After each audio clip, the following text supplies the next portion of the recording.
And now it's time to talk about networking. But this networking is not the kind we are used to when socializing with friends at parties and other places.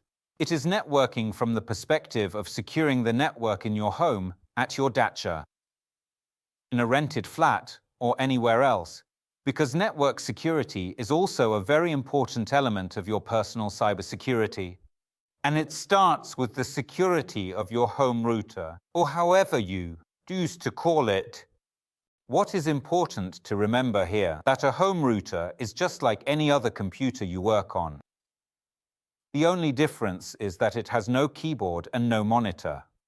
But it has software, it has various services, it has various programs. And, of course, with this computer, a specialized computer called a router, specific and necessary actions must be taken in order to ensure its security from the outset and to allow it to be used safely and effectively, so that no one can penetrate your home network or your home computer, which connects through this very home router from potential threats. So, what should you do to ensure that your home routers are secure? Well, first of all, update your software. This is a recommendation I have mentioned more than once, and I will continue to do so, because it is truly a basic, hygienic, very simple measure that significantly increases your security. Malefactors gain access to your device and networks through unpatched, outdated vulnerabilities. You have enabled automatic updates and can forget about this issue.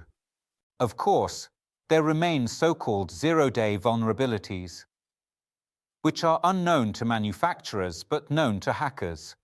However, this is a rather rare occurrence, and it is very seldom that they are used against ordinary users. Typically, these vulnerabilities are reserved for attacks on corporations, government organizations, and serious agencies and companies, where something can truly be gained. Zero-day vulnerabilities are not applied against ordinary users, unless, of course, you are the head of some company. Therefore, regularly updating the software of your home router will significantly enhance both its security and your own, as well as changing the default passwords and ensuring they are secure. The fact is that in the documentation for home routers, all these passwords set by the manufacturer by default are usually listed. This could be a pair like admin, 4 ones, 1, 2, 3, 4, and so on. What is easy to remember and what is actually set initially by the manufacturer. He will not create a separate password for each device, as it is very difficult to manage. Therefore, he sets the same password and your task as soon as you receive the device. Whether you brought it from the shop, someone gifted it to you, or it was issued to you by your employer or your service provider, is to change the default password to one that you have created, in accordance with the recommendations I provided in the previous section. This is a very important story because malefactors, when hacking home routers, start by guessing standard passwords, as they download all the instructions from the internet just like you do, and they also see all the default passwords listed there. Change them. Next, after changing the default passwords and updating the software, focus on disabling everything unnecessary for your internet surfing. If you do not need to manage your router from the cloud, disable it. If you do not need remote access from the internet to your internal home network, disable it. If you do not need to use your home router as a torrent client, such as simply disable the torrent client.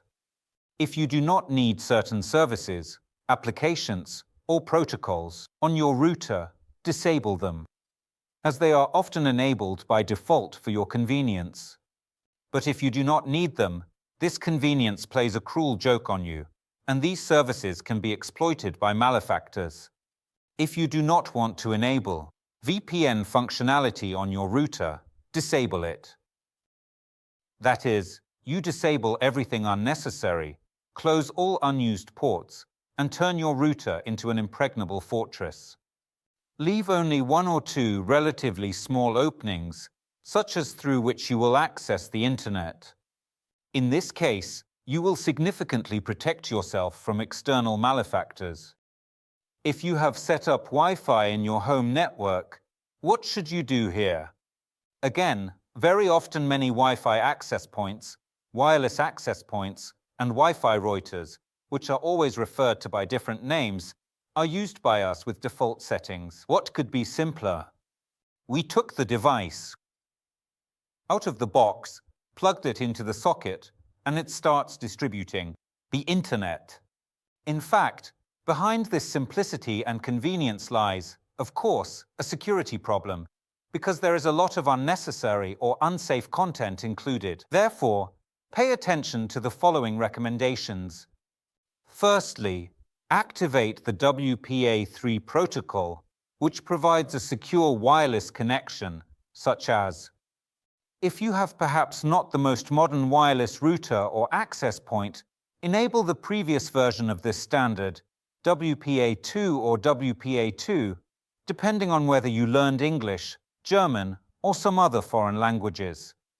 Also, when naming your wireless network, firstly, do not use your apartment number or any other personal information, and make sure to hide the name of your wireless network so that your neighbors cannot find it. Again, it's just simply one tick in the settings of your access point or your wireless router.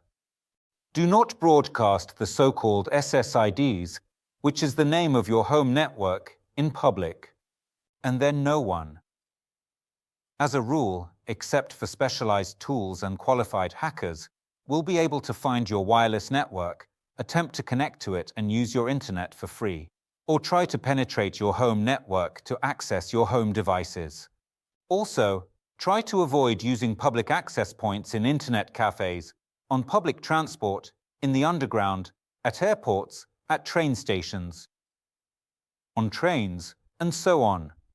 Yes, I completely understand that sometimes you want to save money, and you connect to what you have available. However, it so happens that today in Russia there is quite fast mobile internet. In many localities, there has long been a 4G or LTE network in operation, which provides you with speeds that are at least comparable to what wireless, free internet or Wi-Fi offers. Therefore, where it is not necessary, where you either have unlimited mobile internet or you are not fully using your tariff, make use of it by connecting to the internet your smartphone, laptop, tablet, and so on via LTE through a 4G connection. Well, of course, provided that you do not have to pay for sharing the internet from your smartphone. This can happen with certain telecom operators and mobile providers. If possible, use mobile internet instead, because data transmission over unsecured open access points poses a danger to you, as such access points can be hacked. They are very rarely reliably secured, and consequently, your traffic can be intercepted. That is why I have already recommended, firstly, to check whether the websites you visit are secure or not, and whether you have the HTTPS protocol enabled, and secondly, if you do use open Wi-Fi hotspots, use VPN services. This will allow you to protect your traffic from being intercepted and interfered with during the data transmission channel. Also, if we are talking about your home wireless routers and access points, I recommend disabling two features, WPS and Universal Plug and Play, UPnP. Don't ask why this is necessary, just turn them off. They are generally not really needed, and at the same time, they create an additional danger because if a malefactor is within the range of your wireless network, they can easily connect to it using these two mechanisms and become a full participant in your internal information exchange. Intercepting traffic, if it is not encrypted, means being immersed in all your secrets, in all your communications. Additionally, through these mechanisms, they will be able to connect to your devices. For example, connecting to your internet, accessing your home file storage, music, movies, photos, and so on. Connecting to your television, to your household appliances, and, for instance, uploading ransomware or some other type of malware that will then either listen to everything happening in its vicinity or demand a ransom from you, or engage in other activities depending on the goals and fantasies of the malefactor who will attack you through WPS or UPnP mechanisms. And finally, note that if you happen to live in a fairly large apartment, you probably have 2 bathrooms, perhaps. I am fantasizing right now. One bathroom is usually the main one, while the second, smaller bathroom is referred to as the guest bathroom. This exists in offices as well, and it can be found in many places. The division of restrooms according to their target audience, so to speak. The same should be done on your end in terms of your Wi-Fi network.